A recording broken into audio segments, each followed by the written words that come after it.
ngược về với châu miền. Sông của nơi đây chiếc khu xưa, mưa diều bản nào mưa dưới cách mơ tàu, đành rằng còn vang mãi truyền thống quê hương.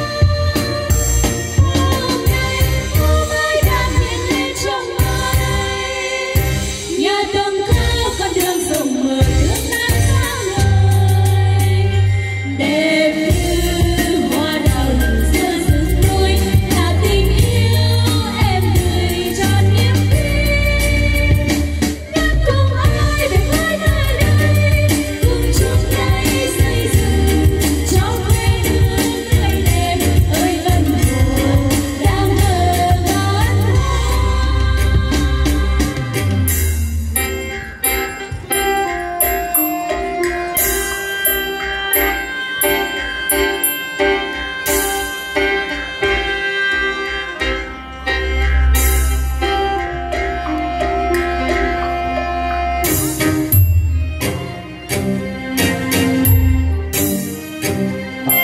Về với quê hương em vui điều hẹn tiếng hát ban sáng, đây vân hồ đang vươn mình đi lên đôi mây, đôi trên nước mưa xanh non muôn ngàn, rừng đèo nâng ngơ quả ngọt trái thơm, hồ sông Đà tiếng mây reo vang.